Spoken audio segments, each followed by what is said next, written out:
Hello and welcome to the studio. I'm Peter Stjanovic and this is Tracking Technology Trends and Innovation in a Downturn. Andy, I'm going to come to you first, if I may.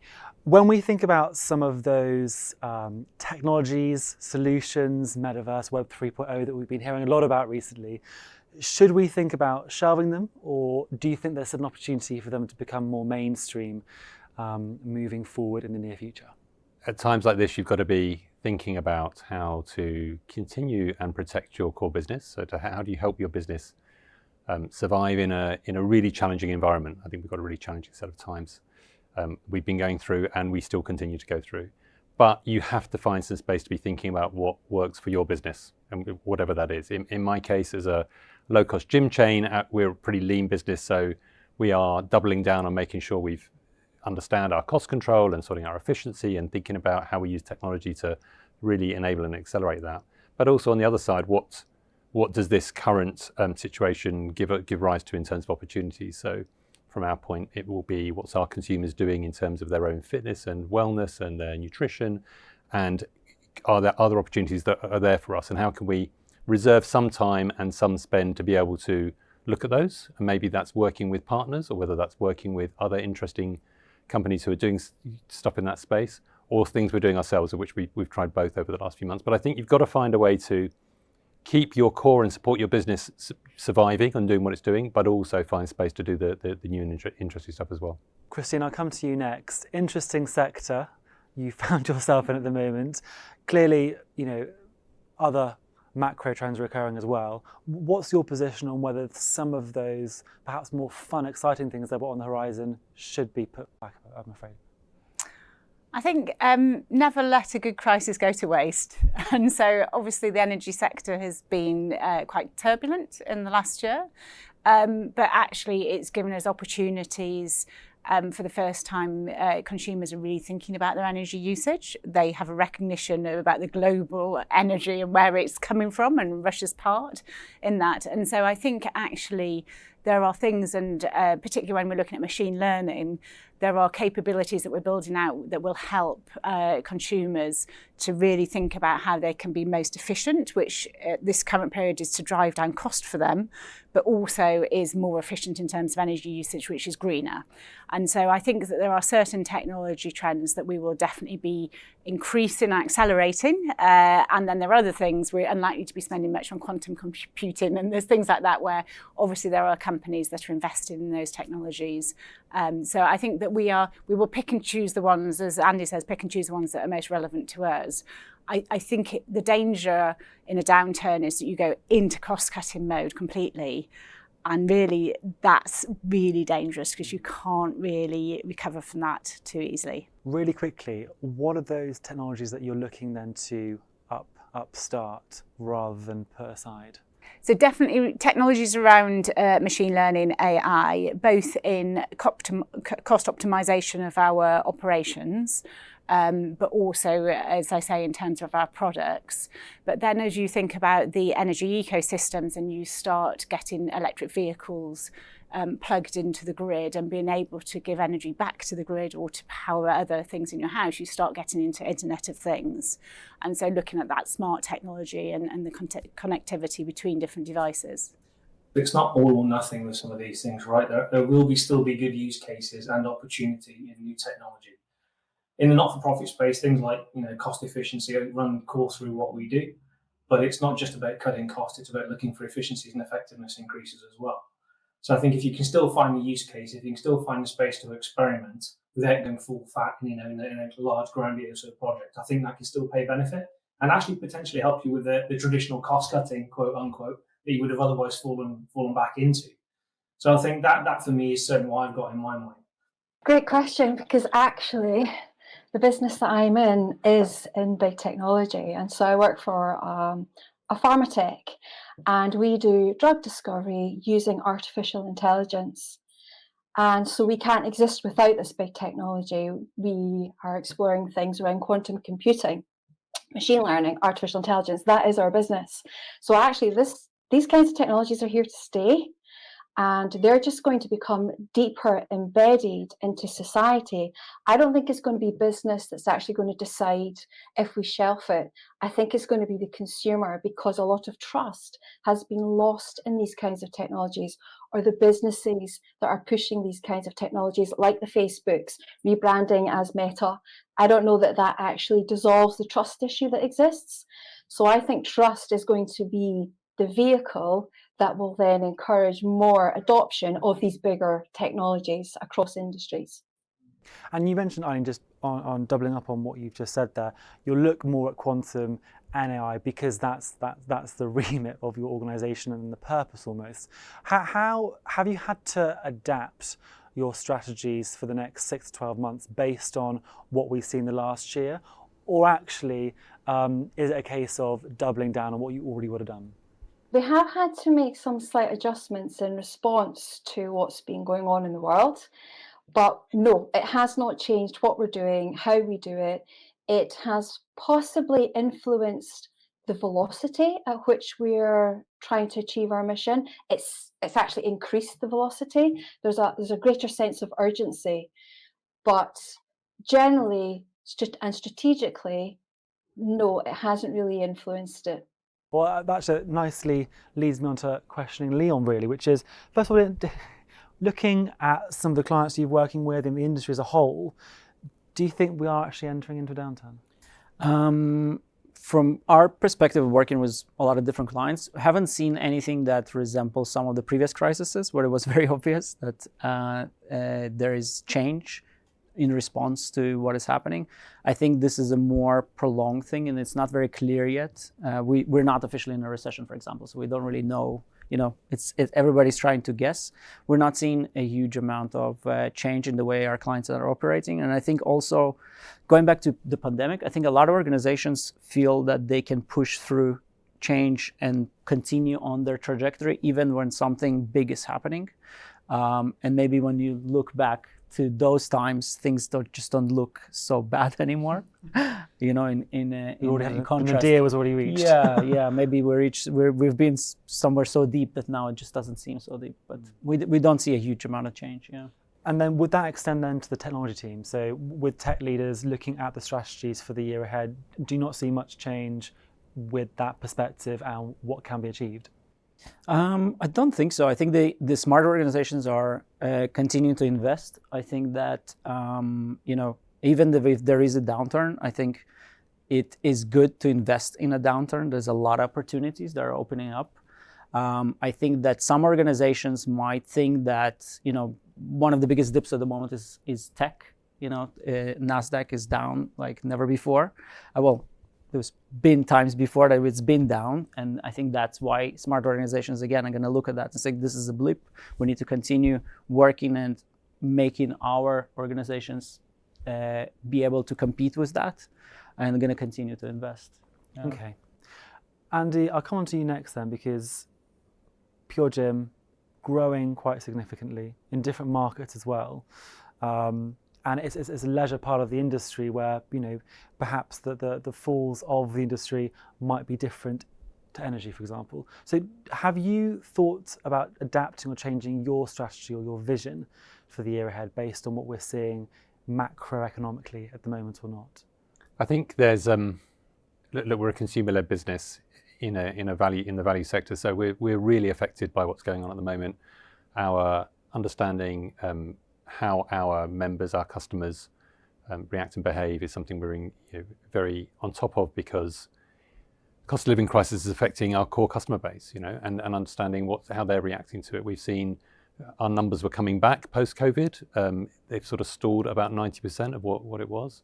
And we think that 10% aren't coming back. We think that's a portion of the member base that have found other ways of finding their fitness and lifestyle kind of behaviors. So we spend a lot of time on, so we've, like Christina, we've got a lot of investment in machine learning. So we do a lot pretty sophisticated for our part of our sector, a lot of analytics on our user behavior and our member behavior, so we can understand churn and understand in what is essentially subscription business, how we can react to that. But in other aspects, we're thinking about, well, what do we want to do outside of that? So how do we work with other other people and other partners who are doing interesting things. So maybe in the home where we're not naturally operating right now, but we may do in the future. And then just understanding how that works across different markets. So as you said, we're in Europe. We're now in the Middle East, where they say kind of cost of living crisis. What cost of living crisis? You know, that is helping us diversify and spread the load. But at the moment, it's really just trying to keep our options open in a number of fields, but keeping a very close eye on kind of consumer behaviour and really understanding how it's really affecting the end user. I'll open this up then to the rest of the roundtable based on that perspective. So when we think about your ability to action your vision for the year ahead, we've heard from Andy, his perspective, different markets have different perspectives, fair. Anyone else want to add their thoughts on how your vision has been impacted? And I guess how predictable that is, whether that's something that's taken you by surprise maybe?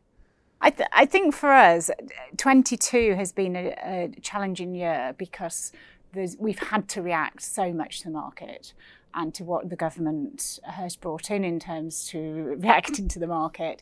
And my only development team is in the Ukraine, which obviously has had my only offshore development teams in the Ukraine. So we've had a lot of things that we've had to react to really quickly. And so I think actually, because we're doing our 23 planning now, the really good thing about where we find ourselves now is we feel that for 23 it's quite pivotal. We bought a very old, full of legacy technology company in SSE. We will migrate onto our new technology stack, and actually that frees us up to start looking at all the things that we set out to do. That I think actually 22 has been the year that we've been most impacted. I'm going to regret saying this, aren't I? You're smiling at me. You're smiling at me. Might regret it, but 22 has been really impacted. I think 23, I'm more hopeful that actually we have the opportunity to really drive energy saving, which is we're probably one of the few energy companies that don't want you to use energy if you can help it, but also the decarbonisation agenda, which is what we set out to do. And so I think 23 for us is a really big year, and I think that we have the focus to deliver on the vision and really start. And that's by that acquisition that you mentioned. Yes, the acquisition brought a lot of complexity, particularly in the technology estate that we've been working through over the last couple of years. Eileen, Paul, from your perspectives, have you initiated and activated your talks about 2023 in the same way that Christina and presumably Andy has done too? And do you share that same optimism? We are already thinking about the next 2 to 5 years, like Christina says, and we it's not easy for many, and so we made some very sensible and considered decisions a while ago when we knew this was our mission, this is what we were here to do, this is what we wanted to achieve, abundance of drugs. And as a result of making those sensible, considered decisions quite early on, we're in quite a good place today to continue to drive forward on the mission. We've gone through this huge growth in the last 2 years. And to give you context, 2 years ago, there was like 80 members of staff. There's now 450. So that just gives you an idea of how the organisation is scaling and responding to the mission. So I think that we've done our planning already that has set us in a good stead to go forward into next year. And we're now thinking about, and what next? What beyond that? And I think it's the what beyond that will be affected by what's happening in society today, what's happening in the world today, and that's still a little bit foggy. I'm 8 months in at Amnesty, and our technology landscape management process is kind of agile by design. It's more of a pipeline than a defined roadmap. But we can't kid ourselves and think we operate in a vacuum, right? The things that are happening out there in the world are affecting our customers, our supporters, the people that work for and with us. We can't ignore any of that. So I think to Eileen's point, whilst it may not change what we're going to do, it will certainly change when we do it or how we do it. And I think having that agility and mindset will allow you to react better. I mean, for me personally, it feels like we've leapt from one crisis to another over the last 2 to 3 years. So crisis management, and agility is also becoming the norm for us as well. But someone else said, don't waste a great crisis. I mean, we wouldn't have got the remote virtual working setup we've got now had it not been for COVID. So I wonder what fantastic things will come out in the next 12 months. Paul, you mentioned you've really only been in the role for a few months. What have been your priorities then, relatively new into the role, and given, as we've discussed, the year ahead, Has that changed since taking on the role? It hasn't, to a sense, yeah. I mean, we've had to do a lot of situational awareness as part of defining our strategy and where we want to go. So we've started having conversations about, for us in a not-for-profit, is our income likely to go up or down? What is our supporter base likely to be focused on? Will we have their attention? What will their propensity to give be? So all those things we have to kind of think about. I think in terms of how it affects next year for us, I mean, we too are in our budget planning process right now. And that is being affected by what will happen with inflation and what will happen with people's affordability and what they deem as critical and non-critical spend. I can't sit here and say I won't be affected, because I will be. But in that, maybe there's opportunity, because I'll maybe have to try and do things in a different way that I would like to have done. So Eileen, we'll come back to your point about growing the team, because that's a really good point. I think it's vital we think about not just the business entirely and your vision as tech leaders, but also how your team are managing that. So when we think about all of the parameters of change that is likely to occur, and the optimism that we've heard, and obviously the solutions and technology you want to invest in, which is part of the business, Eileen, particularly, how have you translated all of that to new team members who are probably on the one hand very excited to work with you, but also conscious of the climate that they're working in now?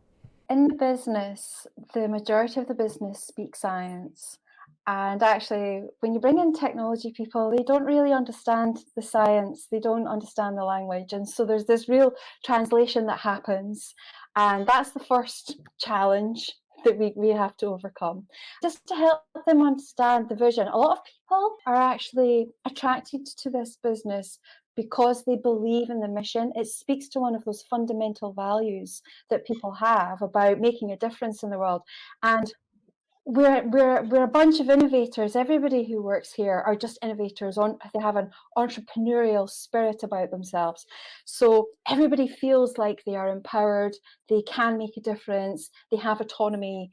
So that's a really attractive thing for a new member of staff when they join the team. So a lot of the hard work's done because they're driven by the mission and they believe the belief.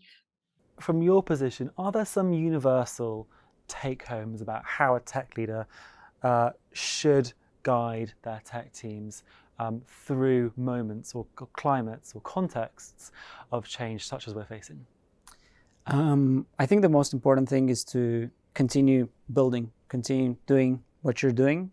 You have to reassess the priorities, obviously, but you have to continue. And like it was being said, you don't want to lock down and stop doing things. And I hope that, again, going back to the pandemic, I think a lot of organizations realize that even in a time of crisis, they can continue doing business, they can continue changing.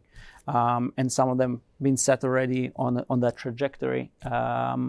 So I think the most important thing is kind of ignore what is going on and concentrate doing what you're doing and delivering value and enjoying your work. I think as a technologist, that is super, super important. Obviously, people have personal things going on a lot of times at times of crisis, and obviously the world could be going through different things. But I think focusing on your mission and like Eileen said, having a good mission that people can sign up to, that they can pursue, focusing on that and continue building. I think that's the most important thing. I think you have to be really open with people, and obviously there have been a lot of challenges. So firstly, with the situation in Ukraine, we had to be obviously really human and think about the people first. I mean, obviously that's more important than anything else. And so I think being open and keeping communication and just trying to do your best through a situation and be as supportive as possible. And then in terms of, we did our Q3 planning, and 2 weeks later, the energy crisis really hit.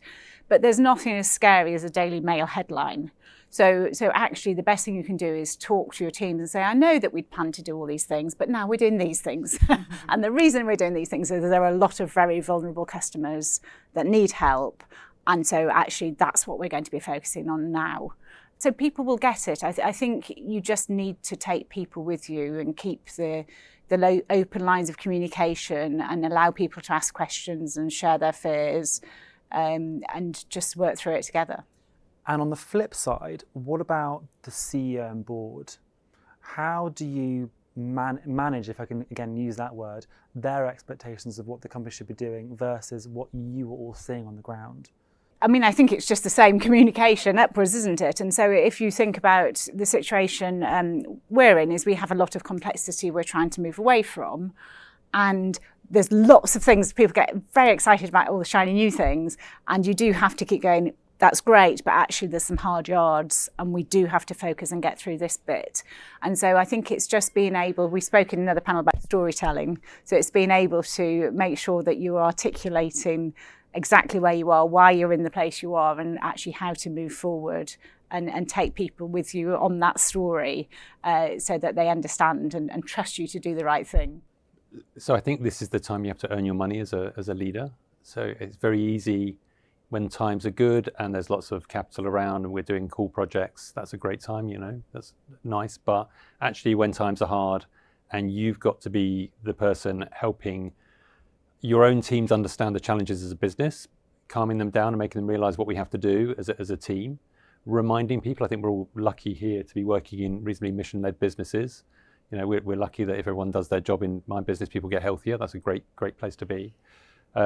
But you know, finding that kind of North Star to refocus people on and remind them, I think is really important. So I've been doing more communication, more team meetings, getting people together, because it's at times like this where people are wondering. I remember my business was closed during COVID. I'm dealing with people who wondered even if the health and fitness business would exist at the end of the pandemic. So as we're all sort of bounding from one crisis to the next, it's really important that as leaders we're out there reassuring our teams. One question that's just popped into my head whilst you're speaking, Andy, is in times of downturns or suspected downturns, do you find yourselves talking to your peers in the same sector or geography more often, maybe to compare notes, or is that something that it's still anti-competitive? One of the values we bring to our customers is our cross-pollination. So we work across several sectors, and being able to see different people solving similar or different problems and cross-pollinate that, it's very beneficial. So I always find inspiration in talking to people working on different things. I don't really change that, crisis or not crisis. A lot of times you learn how to deal with a certain problem within your sector that nobody has perspective on in a completely different sector. Same with roles. You can be talking to non-technologists and learn something that's going to change completely how you work. So I think always getting different advice from different types of people and different type of sectors, I think, is beneficial. Has anyone sort of seen that firsthand, speaking more with your peers in different sectors? And if not, perhaps, is that something you consider? So we're always out looking. I mean, I think that's an important thing. You've got to be careful in terms of, so for us, we talk to leaders or similar large chains in South America and in the US, places we're not competing. But I think then you just have to sort of think laterally. The first time I worked at Virgin Active before a few years ago, and when I first got that job, the first person I went and speak to was actually Christina.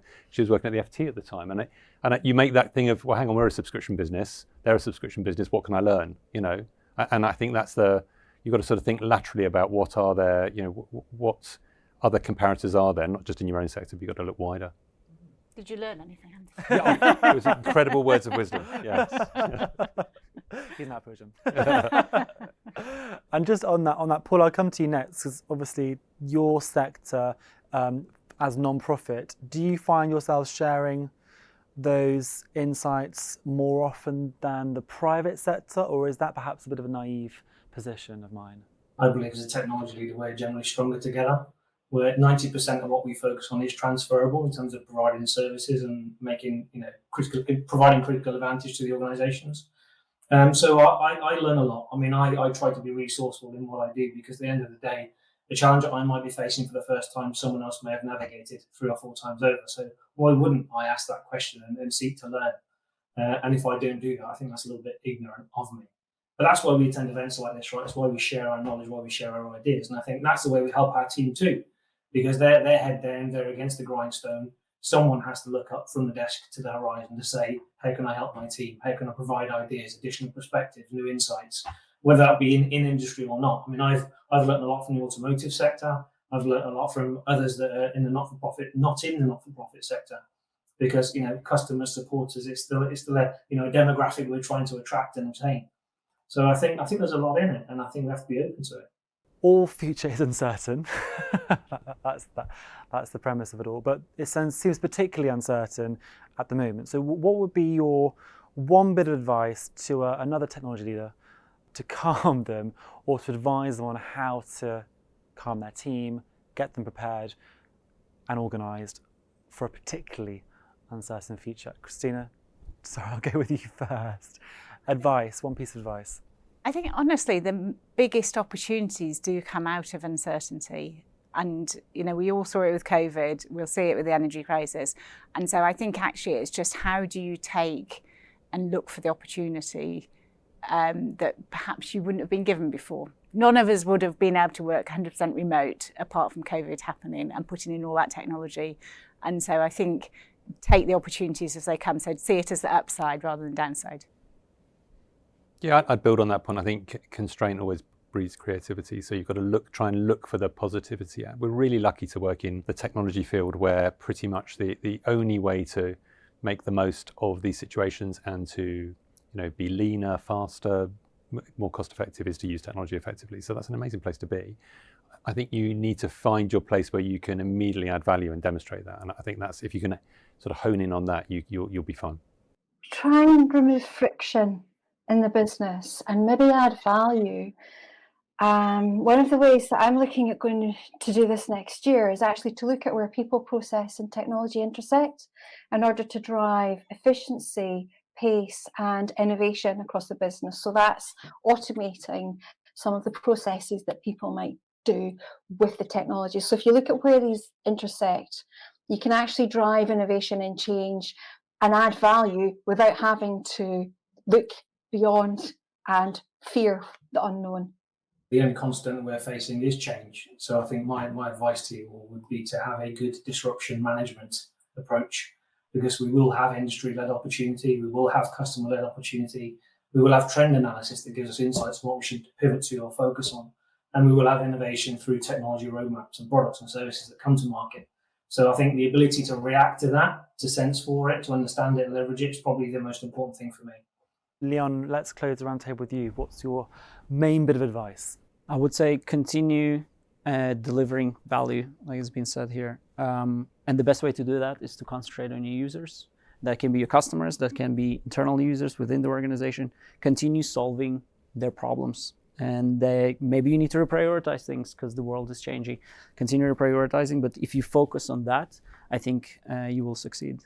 Fantastic. Well, I think if I could sum up this roundtable in a sentence, it would be necessity is the mother of all invention. But thank you all for joining us today at the studio. Really appreciate your wisdom and leadership, and obviously interested to see how this progresses moving forward. So yeah, thank you very much for your time. Thank you. Thank you. And thank you for joining us. This has been The Studio.